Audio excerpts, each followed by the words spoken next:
What makes a king? Some say it is birthright, while others call it destiny. The reality is no single king's rise to power carries the same song, the same legend. Some kings are born through annex and siege, through death and conquest. And while others rise to glory to answer a call, a desperate whisper of the weak in dire circumstance, there are yet kingdoms built upon providence, worshipping those deemed as gods. Although not all kingdoms are built upon principles of honor or forged in the flames of war, they are built upon the backs of many. The legend of a king is never the tale of a single man or warrior. It is a tale of strife and triumph of the masses, of those loyal and betrayed, a tale of those worthy to be remembered.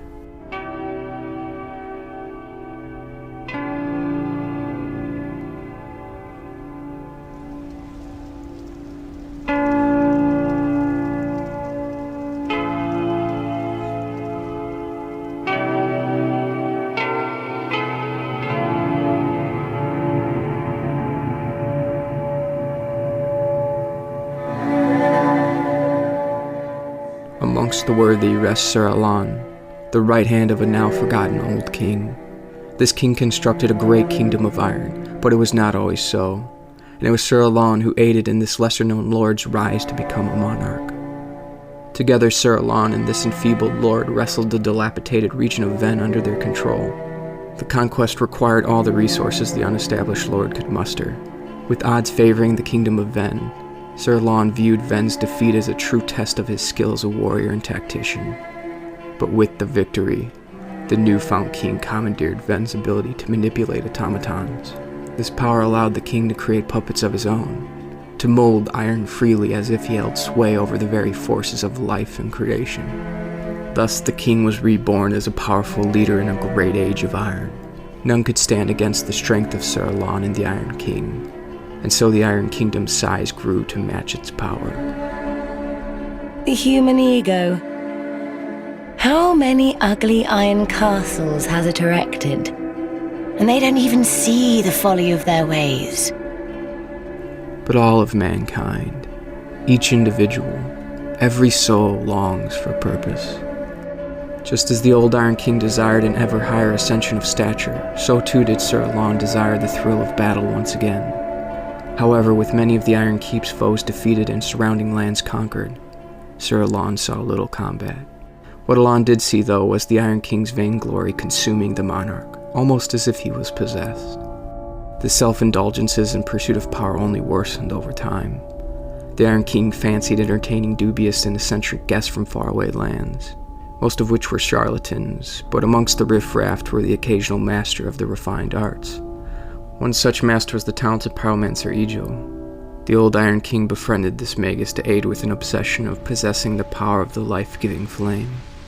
Though Sir Alonne voiced distaste for his sire's swelling indulgences and vanity, and power simply for the sake of power, the royal knight would never leave his sovereign's side. Loyalty and valor was a matter of Sir Alonne's oath, and the oath embodied the knight's honor. Nevertheless, just as mysteriously as Sir Alonne appeared from a distant eastern land, so too did the knight vanish at the peak of the old Iron King's reign. In memory, in respect of his service to the crown, the old Iron King bequeathed the soldiers of his kingdom Alonne's name in reverence of the great knight's legacy. But with Sir Alonne's disappearance, the old Iron King felt the void, an absence, a vulnerability of his own legacy and power. The old Iron King sought to fill that void. With the aid of the pyromancer Emeal, who had labored tirelessly in pursuit to give fire a will of its own, the two would join their knowledge to manifest a construct worthy of serving in place of Alonne, an automaton of molten flesh and iron. In the end, the old Iron King was struck down by his own creation, and was swallowed in a lake of the earth's blood. The old Iron King's charred body became a vessel for the entity that lurked below, the soul of a vainglorious liar whose name must not be spoken.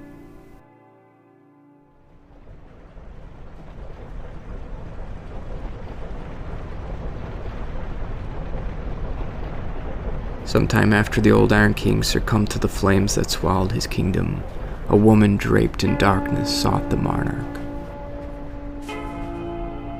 Only she found not a king, but instead discovered another wayward soul. A black raven. An augur of death.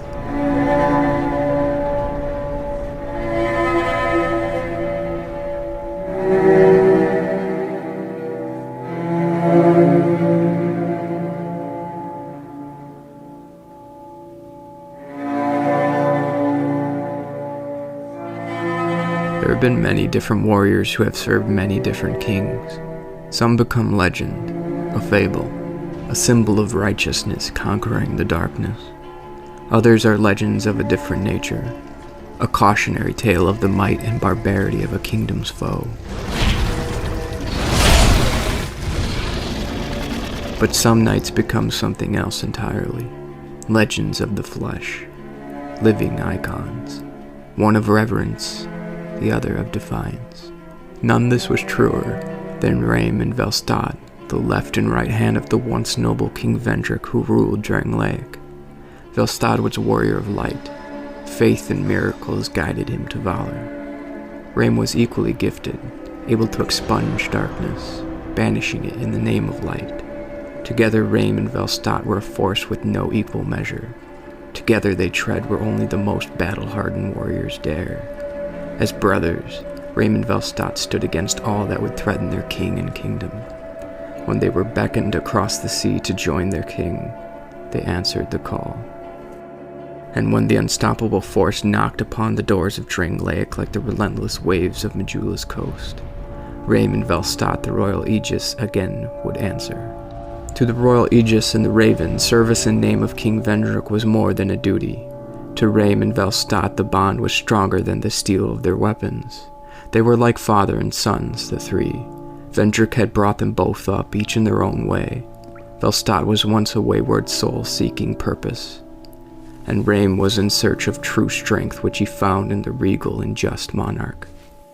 Yet for these very same reasons, their unity was fated to crumble, just like the kingdom they bled to honor. For in the wake of the siege of giants, Vendrick retreated into the depths of the undead crypt. Here the knights swore to watch over Vendrick. As one, Raime and Velstadt were the perfect wardens of light in the crypt which pervade darkness. Velstadt's unparalleled capabilities as a warrior, and Raime's ability to expunge black fog would ensure no creatures of death and dark could commandeer Vendrick's prized possession. United, this was true, yes, but after the descent, Vendrick would come undone from the man that ruled Drangleic and garnered the respect of Raime. I am king of this wretched, unraveled kingdom. I am no king. I am more fit to be a jester. I was unaware of my own blindness. We are feeble vessels, with feebler souls. We would cast aside the prop of life, only to face greater hardship. Drangleic will fall, the fire will fade, and the souls of old will re-emerge. With dark, unshackled, a curse will be upon us, and men will take their true shape. Rambling like a fool, the true strength Raime once saw in Vendrick was eroding along with his admiration for the once regal father figure. Unable to bear witness to Vendrick's downward spiral into melancholy and utter defeat, Raime wished to preserve what little respect he held for the monarch. Raime would choose to resign from his post in the undead crypt. But Velstadt would not hear of such treason, such treachery. Their wills clashed.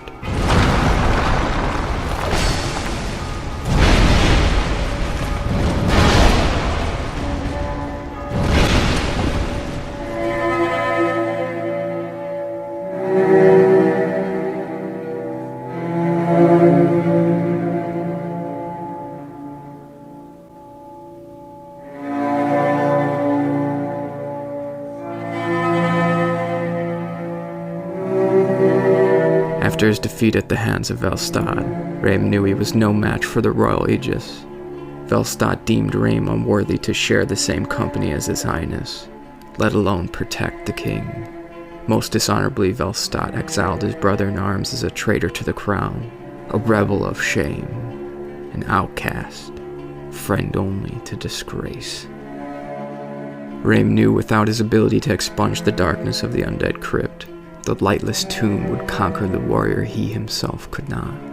In this realization, the Black Raven rediscovered the purpose he once sought. There was true strength in the dark. And so, Velstadt watched on stoically as his brother faded into the darkness that he had now embraced. With dark unshackled, men will take their true shape.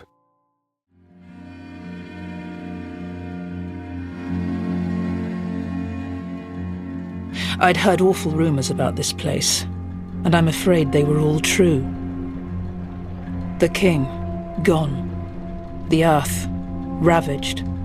The burden on the people weighs heavy. I fear that, by now, they may have scarce room in their hearts for miracles.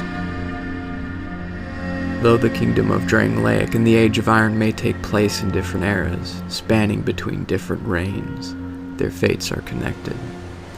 Like messages strewn across time of dangers that lie ahead, so too does the legend of the old Iron King and his Iron Kingdom foreshadow the fate of Vendrick and Drangleic, not just in the many parallels between their fall, but also in the characters that played their part in the great cosmic play of life and death, light and dark.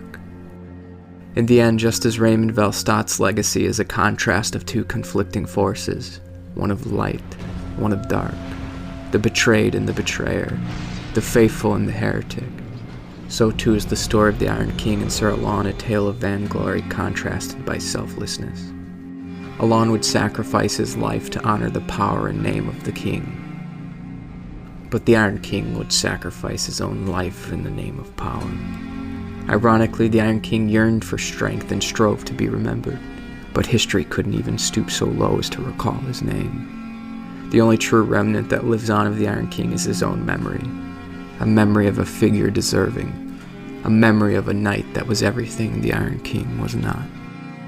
Karma, it would seem, has a twisted sense of justice, in that Raime would find his way to the Iron Kingdom in search of greater strength, only to realize the true source of the king's power vanished. In place of the king, a newfound mother Raime encountered instead, a darkness with which he chose to live alongside.